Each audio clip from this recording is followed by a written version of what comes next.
Today on the show, we talk with author and branding expert Dorie Clark. Dorie is a marketing strategy consultant, professional speaker, and frequent contributor to the Harvard Business Review, Time, Entrepreneur, and the World Economic Forum blog. Join us as we discuss with her ways you can reinvent yourself and stand out from the crowd. This is The Career Cue, the podcast focused on helping you navigate the signals in your career to keep you growing and moving forward in business and in life. Here's today's host, Stacey Harris. So thanks so much for chatting with us today, Dorie. It's such a pleasure to be able to sit down with you virtually from the other side of the country. Thank you so much. Thanks, Stacey. Great to talk with you. Yeah. So as a part of your bio, we talk about the books that you've written, Reinventing You, Stand Out, and Stand Out Networking. What we'd love to chat with you today is Reinventing You and Stand Out. And I love the way that with both of those books, I read them back to back. And it was great, kind of the fluidity between the two was, you got me starting to think about how I needed to reinvent myself and what I could actually do, take those actionable insights. And then moving into Stand Out, how is it that I want to be able to stand out from the crowd and create a competitive advantage? So let's start out with Reinventing You. The reinvention, the personal brand thing, that can be really daunting for some people. So how do you suggest that people kind of start out with thinking about that reinvention or how they'd like to be seen? Well, Stacey, when it comes to reinvention, I think that what I've discovered in the course of researching my book, Reinventing You, is that fundamentally it's a three-step process that people follow. The first is identifying what your current brand is. Because, of course, we all have one. People think something about you.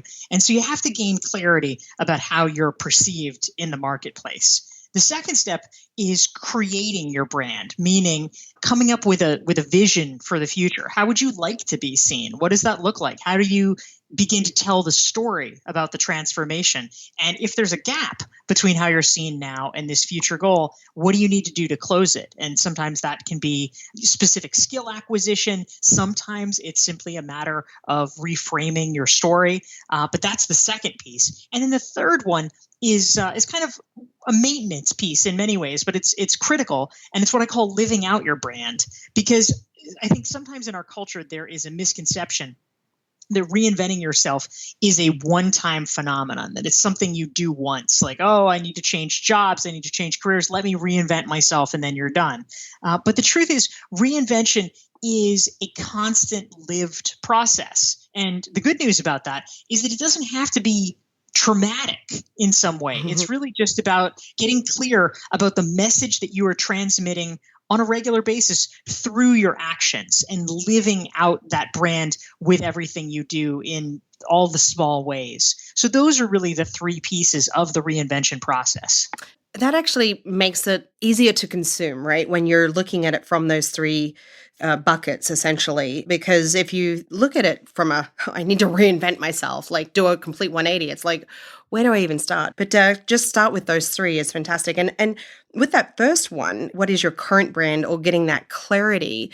One of the interesting things that I took from your books and your videos and your speeches was talking about possibly exploring a personal 360 interview, and to be able to understand what it is that people maybe pontificate about what you think your current brand is, having others tell you or shed some light into what that looks like from their perspective can actually create some interesting food for thought. So you've actually talked about that's actually worked successfully for a number of people, and really starts with collecting maybe a trusted group of people that you feel would be honest, right? And because you don't want people that'll actually just tell you what you think you want to hear. But, the 360 personal interview is maybe a great way to go as well.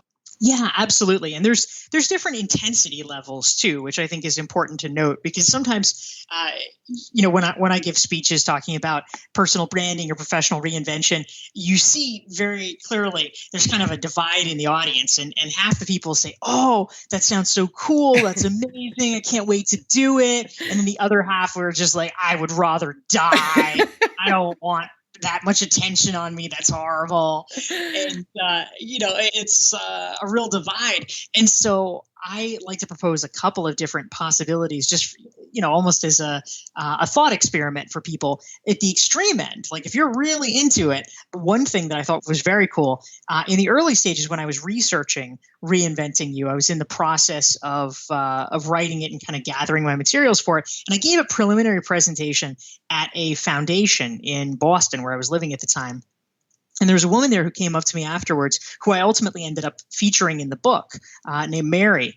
And Mary was a program officer there. And she said, "Oh, all this stuff about personal branding you're doing, it's so cool." She said, "It reminds me of this time that I did a focus group about myself."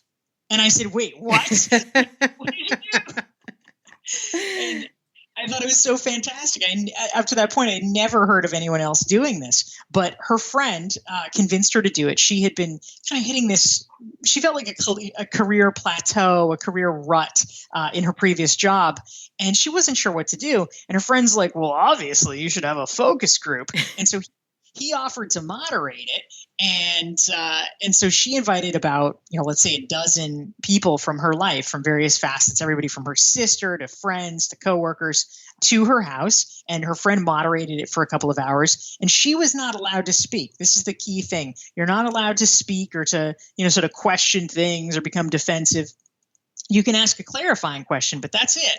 Other than that, she just had to sit in the corner taking notes. And her friend carried on this lively discussion with the attendees, asking them questions like, "So if you didn't know what job Mary had, what would you guess? And what do you think are Mary's greatest strengths? And what would you like to see Mary do more of in the world?" And she said it was the most revealing and revelatory professional experience of her life to sit there and really get that perspective. So I think that's one cool thing that if you're into the idea, you might like. But there's also a variation for people that are a little bit more hesitant about it. And that is something very simple. I call it the 3-word exercise. And basically what this looks like, it's just wildly scaled back. Over the next week, the homework assignment is to go to about a half dozen people that know you reasonably well and just ask them one question. If you had to describe me in only 3 words, what would they be? And the magic there is in the patterns that you see once you've gotten 4 or 5 or 6 people to answer this. Because the hard part for people, it's not that they're going to tell you something you've literally never thought of in your life. You're going to recognize what they say about you. But the thing that's interesting is that we as individuals have a hard time understanding what it is that other people see as most unique or most distinctive about us. And this exercise really boils it down and it gives you that information, which is very powerful in terms of what strengths you have that you can lean into. And possibly, like identifying something you had said that you hadn't thought of before, or that you wouldn't necessarily consider yourself to be, but that someone else sees that in you. And that's incredible. Yeah. I mean, and then to see that common thread may actually provide some clarity around where is it, I may have had this underlying passion for that, but it's clear to other people that it might be a little bit deeper than I thought it was because it's a part of my everyday, or if it's a part of the way I speak about my life. So to rely on your trusted sources to be able to provide you that feedback can be incredibly powerful. Yes, that's absolutely. Great. That's great. So what about online? So perhaps in the course of reaching out to your trusted sources, whether it be for that focus group or to email folks and ask them to respond with 3 words describing you, as you're waiting for those responses, you've talked about Googling yourself. You had mentioned, what is it that people see when the search results come back? How do you work towards making sure that the message that you want to be out there, or that personal brand for you, that it is delivered in that first search result page? Is it through social media? Is it through blogs? What's the best way to be able to get kind of an online presence that represents what you want your brand to be?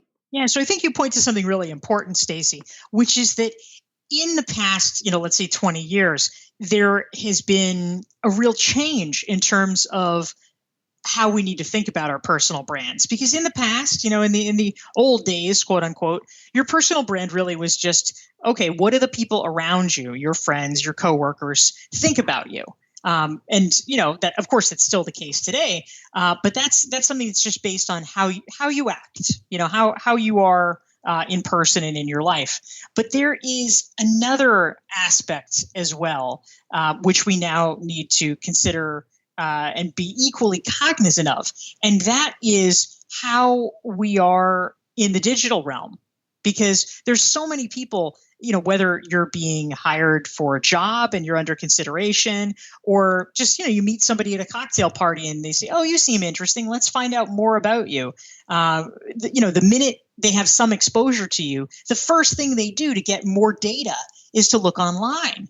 And so you have to be aware of what that is saying about you. And so one of the goals that I try to convey to people as something to work towards. And I actually teach an online course about this called Recognized Expert, where we really kind of focus in on questions like this. But one of the things that I think is important is to try to work towards the goal of getting it so that everything on the first page of Google about you is some content that you have created. And I think that is so important because obviously if you are the person that created it, unless something has gone grossly wrong, that content is something that you would like to be out there in the world. And it's obviously representing you the way you would like to be seen. For a lot of professionals, if they're not creating content, it's just a total, just random mashup. It's just happenstance, whatever is out there about them. It's, maybe it's your LinkedIn profile, but maybe it's your marathon run time. Maybe it's the minutes from your book group. I mean, it's just a mishmash. And what we want to do is present a coherent and cohesive professional identity to the world. And one of the best ways to do that is if you're creating a lot of highly relevant content. Google sees that and recognizes it, and it will rise to the top. So that could be things like starting to blog on your LinkedIn profile or on Medium. It could be creating other social media channels, like being on Twitter or something like that. It could, like you, it could be having a podcast. But the more content that you're able to create that really drives home the brand message of who you are and what you stand for, the better position you're in to control other people's perceptions of you. So it comes down to people feeling empowered to have control over that content, right? And that if you maybe don't have the depth of presence digitally that you would like, that you have the opportunity today to actually begin that journey, to intentionally curate what it is that you want that content to look like. Yeah, absolutely. That's great. And, especially for those of our listeners that maybe not in industries that are technically online all the time, even if it's attending a conference and blogging about your experience or, doing something where you are more discoverable, but that your position on your particular field or passion is well known. People start to search for you and your thoughts on a particular subject.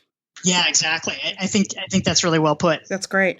We have some listeners that perhaps aren't super comfortable with self-promotion because there can be someone could perceive it as being arrogant. So how do you find that balance of, whether it be in person or online, is that you are able to say, hey, I actually know quite a bit about this, or I am actually quite passionate about this, but it doesn't cross that line into arrogance, because I think that can be a position of paralysis for some people.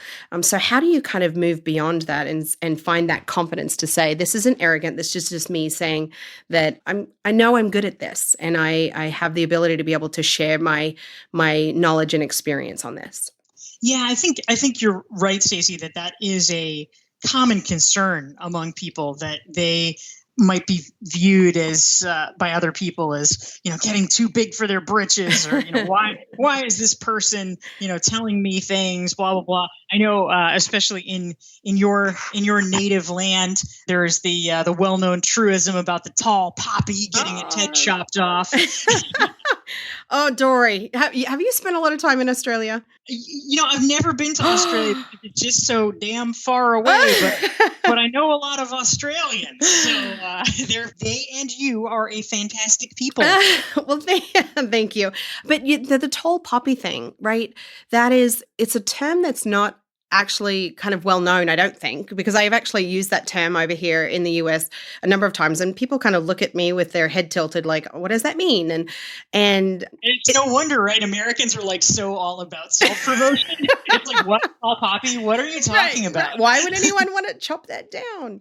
The fact that there is someone that knows what that is, right? And because culturally, it's a real thing. I come from a culture where people feel like it's their job to make sure you don't get too big of a head, that you don't think that you're better than everyone else, even though your intention is never to feel like you're better than anyone else. But it can be really paralyzing for you to just to continue at the speed that in which you want to move, or to carry that momentum forward. So, we've got other listeners outside of Australia, but there are a lot of cultures out there like that. So how do you get beyond that? I think it might be even worse in India, because the metaphor there is crabs in a bucket. Do you know that one? Yes. Yeah. So that if you're the crab coming out of the bucket, it's all the other ones are going to pull you back down. Like, oh no, you didn't. Yes. It's horrible. It's horrifying. So here's the thing. I think that what is really critical here for us to do, because if you come from a culture where that is the norm, or if you come even from a family, let's say, where it's a norm, where it's just drilled into you, like, you have to be humble, you have to be modest, like don't traverse the boundaries there. I think that sometimes people get a little skittish because they don't know where the boundaries are, and so they don't get anywhere close necessarily, but they still feel wary of it, like a dog with an electric collar, who's like, oh my gosh, I can't go near the boundary of the lawn or I'm going to get shocked. Like, yeah, exactly. And you don't want to get shocked over and over and over again, right? Yeah, absolutely. It's like personal branding PTSD. So the way that I think about this, though, is that a lot of these fears are unjustified. And I think that a way that we can feel comfortable and confident in ourselves approaching that boundary and trying to do a little bit more and play a little bit more with it is by understanding that the caricature of personal branding is that people try, when they're making a straw man, to say, oh, personal branding is about self-promotion. It's about going up to people and just saying, I'm so great at this, blah, blah, blah. And of course, that's not how it's done. That's not how it's done right. That's, just made up.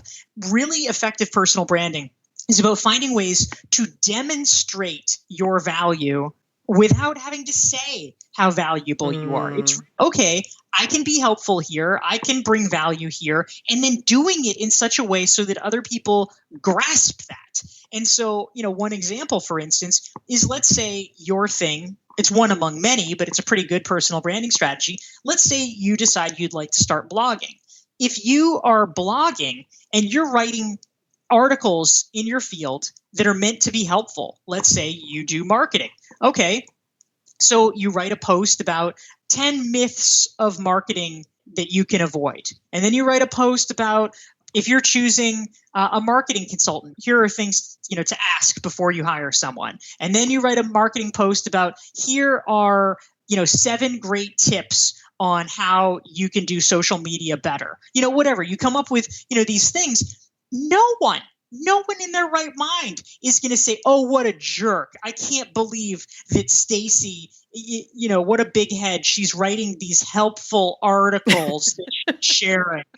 I mean, that's not self-aggrandizing. That's you providing educational content and value to other people. You have to be psychopathically churlish to resent that. Another thing that I'll also suggest to people as well, who might be a little bit nervous, even about that step, about, oh my gosh, I don't know if I'm an expert, I don't know if I should share my opinion, blah, blah, blah. A really good gateway drug, which I recommend a lot, and this is kind of the premise of a lot of podcasts, so it's perfect, is okay, if you're nervous sharing your opinion and you don't know how it'll go, start by shining a light on other people. Start by interviewing other people, whether it's for a podcast or a video or a blog or whatever, just people that you respect and think are cool. And then you get the credit for the content because you were the person who's putting it out there, but you don't have to commit to a definitive opinion necessarily. You are just saying, hey, this person has something cool to offer. Let me share it with the world. And that person is grateful to you. So it helps your networking. It helps your professional development, as you were alluding to earlier, because you're learning from that person. And the rest of the world says, oh, that's Stacy. I should listen to her more often. She's curating for me some really good stuff. That's fantastic. I love that. And it can be applied across any industry or any topic. That if you're interested in knitting tree socks, I'm sure there's a way for you to be able to deliver content that would be helpful to people that are interested in that subject in a helpful and educational way. Yeah. Yes. That's great. Tree socks are big out here in Seattle, by the way. Apparently the trees get cold. Leg warmers for trees. It's very nice of people to be concerned about that. Considerate of the trees, yes. Well, Dorie, I want to be mindful of our time, and I swear we could talk about. I could talk to you for hours about this, but I want to actually get to stand out because, as I'd mentioned earlier, the fluidity between Reinventing You and Stand Out. For our listeners, if you get an opportunity to read these books back to back, do it because it's the total package. So let's take a quick break, but when we come back, we'll actually dive into Stand Out, which was Dorie's second book, and then we'll touch briefly on rethinking the M word and a little bit about networking before we wrap things up. So stay with us. We'll be back in a minute. Thanks for listening. Be sure to check out the show notes at thecareerq.com, where you can also subscribe to the podcast and sign up for our newsletter. Welcome back to The Career Q. Today we're speaking with Dorie Clark. Dorie is a marketing strategy consultant, professional speaker, and author of several books, including Stand Out, which was named the #1 leadership book of 2015 by Inc. magazine. Before the break, we spoke with Dorie about her book, Reinventing You, and the tactical insights that you can actually take action on today. So, Dorie, let's talk about Stand Out. It was the second book that you had released, and that was back in 2015, correct? Yeah, exactly. And it was actually, it was recognized as the #1 book with Inc. magazine. It was. Inc. magazine was nice enough to call it the #1 leadership book. Yeah. Yeah, congratulations on that. Yet another reason to check out Stand Out. What is Stand Out? How is it that people can identify how to stand out, right? We've got 7+ billion people in the world, and depending on what industry you're in, you could be one of hundreds of thousands. So how is it that we can identify the ways that we can stand out from the crowd? Well, fundamentally, Stacy, as I researched Stand Out, and I interviewed more than 50 top thought leaders across a spectrum of different fields to try to understand what the underlying principles were that they were following to really develop these breakthrough ideas and get known and noticed for them. And what I discovered is that really there's 3 aspects to becoming a recognized expert. And in order to really do it right, you need to have all 3 aspects in place. The first is content creation. The second is social proof. And the third is your network. And briefly, what I mean by each of these things, content creation, we talked about a little bit earlier. The basic idea there is that unless you share your ideas with the world in some capacity, whether it's blogging or speaking or podcasts or what have you, no one is going to know what your ideas are. And so you have to make sure if you're going to be recognized for what you know, for your expertise, you have to somehow get your ideas out there. So content creation is a crucial cornerstone. The second piece is social proof, which basically is what are the affiliations that you have that give you credibility in the minds of people listening to you. We live in a busy world. People are not going to take the time to evaluate you in depth, just based on all of your ideas. You want to make it easy for them to trust your message. And so if there are credentials that you can amass, whether it's an academic credential or things like writing for prominent publications, being a board member of a professional association, things like that. That is all very helpful. And then the third piece, of course, is your network. That is useful on multiple counts. Everything from having a trusted group of people who can provide you with advice and guidance about your ideas and how to make them better, and also people who can serve as early evangelists for your ideas and spreading the word and helping you build your overall recognition in the marketplace. Again, actionable insights that people can take away with them today. Even if they haven't started that content creation piece, that first piece, they can already start identifying those affiliations. So there are things that they can do today, even before they start that content creation piece. Yeah. For sure. That's great. How do you identify what your competitive advantage is? I love that you talk about your competitive advantage, because I think it's talked a lot about in business circles, right? Like, you always want to understand the competitive landscape, who's in the same space as you, who is doing it that way versus your way. But to think about it as you as an individual, even if you're not by nature a competitive person, I think competitive advantage can be actually approached in a very healthy way. And we each have one, right? It's just digging through everything to understand what that is. So how is it that can someone kind of look back and understand or evaluate what their competitive advantage is? Yeah, it's a really important question. So I have a couple of thoughts about that. The first one is I'll actually just mention a free resource that I have available, which during the break we were chatting about. That is a free 42-page self-assessment workbook that I developed, and which folks can download for free on my website at dorieclark.com. And basically it walks people step by step through the process of developing their unique ideas to share with the world, figuring out what really is distinctive and special about them and their message, and then figuring out the strategy for how to share that.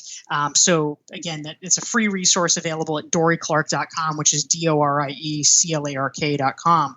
But broadly speaking, the second thing that I will say is that when it comes to your unique contribution, your special sauce, I think that a lot of times people look at their differences that they have from the quote unquote norm in their industry, and they assume that might be a weakness in some way. Oh, everybody has more experience than me because I switched from such and such career. Or, oh, everybody went to this kind of school, but I went to a different kind of school, or whatever it is.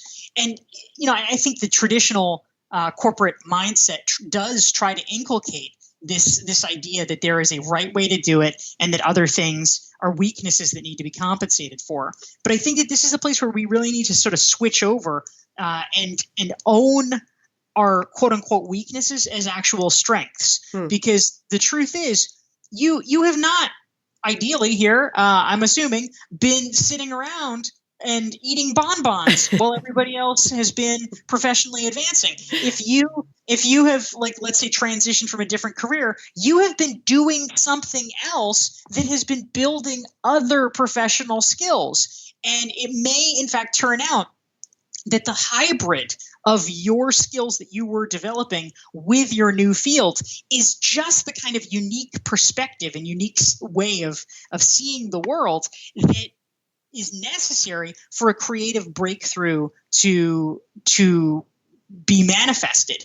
And so I think that it's really important for people to not back down, to not say, oh gosh, yeah, I don't have this or I don't have that. No, you have advantages that other people don't. Your weakness can become your strength. And that is a key part of your personal brand. So I would actually look for those differences. I would look for the way that your background deviates from the norm, and then that can become an advantage you can press.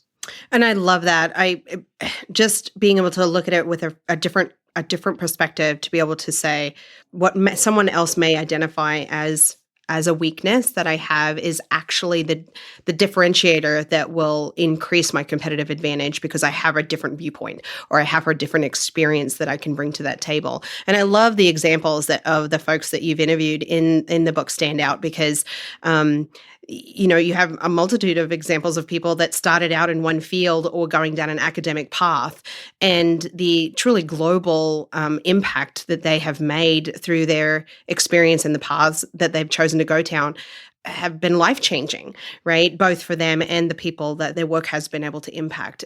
And so I love the examples that are in the book, and they actually inspired me to realize that, what makes me different actually brings a uniqueness that can be a definite advantage to a service or to an organization, to be able to say, my uniqueness actually is an enormous strength in this particular area. I love that. So you talked about previously kind of identifying the gap, or I think you've used in previous presentations, kind of the daylight, if you see any daylight between where you are today and where you'd like to be in the future. So if you've been able to identify what those are, how does someone kind of bridge that gap or decrease the amount of daylight that's coming through? How do they start going down that route, perhaps even a non-traditional route, right? A lot of people think about, well, maybe I should go back and get my master's degree or my PhD, but there are other more creative ways that you can do that doesn't require a specific kind of path to go down. Yeah, absolutely. I think that in our society for a long time, there has been this sort of drumbeat that more schooling is always the answer for everything. And that's just not true. The ROI is not there in a lot of cases. And I say this as someone who has taught at a number of the top business schools in the country and in the world. I think that business school is good for a lot of things, but sometimes people try to kill a fly with a sledgehammer. And, if you start saying, "Oh, I want to become a better blogger" or something like that, for God's sake, don't go to business school for that. You can take an online blogging course, or you can apprentice with a blogger, or you can hire someone to coach you or something like that. That's not the reason to do that. The reason to go to, get an MBA, for instance, is especially if you want to get a job at a large multinational corporation and you want a direct pipeline to it. There's a very clear hiring pipeline from the top schools. That would be a very good reason to go to business school, or because you want to have a network of people that you can tap into that are, in fact, executives at top multinational corporations. Again, great reasons to do it. Certain business schools, let's say Stanford, are great if you want to become a venture-backed entrepreneur. The network is there for that. But it's important to be thoughtful about your reasons for doing that. And so I'm a big fan in having the minimum viable intervention, whatever that form is. And I think people lose sight of it, that there's a lot that you can do with private coaching, with apprenticeships, with volunteering, with taking one-off courses, whether it's at a local adult ed center or now an online course. I think that it's important for people to be thoughtful consumers and to understand that, there's not a one size fits all, like, oh, I'll just go get my MBA, or I'll just get a public policy degree, or whatever they think the magic thing is. Instead, you want to try to find the person that you would like to learn from and the material that you most want to learn, and just try to match that up a la carte, and you'll get the best result. Well, and I love the free resources that you have on your website at dorieclark.com too, because I admittedly tried to get through all of them, but I love that you've got new content coming out all the time. And the partnerships that you've developed throughout your path, those people are offering a different perspective on how they've achieved their successes and been able to follow their passions as well. And so in addition to that self-assessment workbook that's available on Dorie's site at dorieclark.com, definitely check out the articles that she's done for the Harvard Business Review, the podcast, the other podcasts that she's been on as well, and consume as much information as you possibly can. As you mentioned, Dorie, with the a la carte, develop a personal curriculum that's suited to you, not because it's a one size fits all that someone else has identified as the way that you need to do things. Yes, exactly. Yeah, I love that. So I know that we're running out of time here. And speaking of busy, we're all very busy, especially Dorie Clark. So I'll continue to tell people you've got to go out and check out your books, Reinventing You Stand Out. Definitely sign up for Dorie's newsletter. I love seeing your newsletter hit my inbox on a regular basis, because it's not even one thing away from each of your newsletters that I can start thinking about or take action on, whether it be a new resource to check out or just somebody to start considering when it comes to my own professional development plan. So for our listeners out there that are looking for for an easy way. For Dorie does all the hard work for you. So by collecting all these great resources and developing this content. So definitely sign up for her email newsletter today. And definitely check out the Reinventing You and Standout books, as well as the Standout Networking ebook. Dorie, before we head out, we have a couple of questions that we ask each of our guests that I'm hoping that we might be able to just get some quick answers from you for. So let's start with, what was your first job, and what was some of the fundamentals that you learned in that job that you still use today? Well, my very first job was as a teenager, was restocking a bookstore, and I was doing like inventory checks at the bookstore. And mostly for that, I would say what I took from it was just how enormously exciting it was to receive a paycheck. It's very valuable. It is. Yes. So what have you have great recommendations on additional reads and podcasts to listen to. What is something that you've read, listened to, or watched recently that you'd recommend to our listeners? Well, in honor of you, Stacey, I will give a shout out to the great Maria Semple, who is an author who captures all things Seattle, the Seattle zeitgeist. She's a fantastic comic novelist. So her work, Where'd You Go, Bernadette, and Today Will Be Different, is great. And I'll also suggest a book that I read recently. It's an older book, but terrific, called The Alienist by Caleb Carr. And it is a murder mystery thriller set in New York in the Victorian era. Oh. And it was well researched and very fast paced. That's fantastic. We'll definitely have links to Dorie's recommended reads on thecareerq.com for sure. So Dorie, if you're sitting down having a coffee with 90-year-old Dorie, what do you think she'd say to you today? Probably that I should work less. But I'm not sure. Sorry, 90-year-old Dorie. I'm not sure that's going to happen, but I'm working toward it. Well, as long as you're having fun too, right? It's all worth it. So, Dorie, this has been such a fantastic conversation, and I really appreciate your time today. I would want to be able to share one last time how our listeners can learn more about you and get access to all of the fantastic content that you have available, advice and expertise. So, what's the best way for listeners to reach out? Stacey, thanks. Folks can read more than 400 free articles that I have available on my website, and also download that resource that you mentioned that we were talking about earlier, the 42-page self-assessment workbook, and that's at dorieclark.com, DORIECLARK.com. Great, thank you. We'll actually have a link to everything that is Dorie on the show notes at thecareerq.com. Thanks again, Dorie. I hope you have a wonderful day, and we won't be stalking you, but we'll definitely be following you in every way that we possibly can, to just be able to consume as much information that allows us to continue to move forward. So really appreciate it, and we will hopefully talk to you again soon. Stacey, thank you so much. Take care.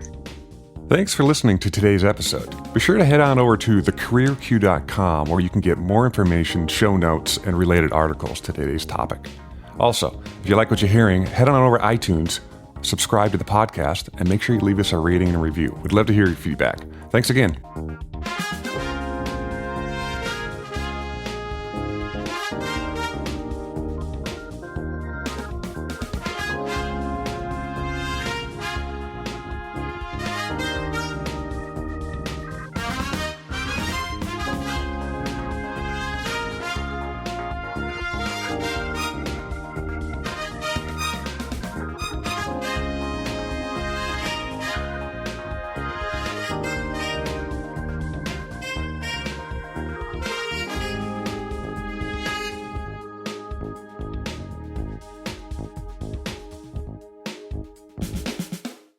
The Career Q podcast is produced by Lens Group Media and recorded at Jack Straw Cultural Center in the lovely Seattle, Washington.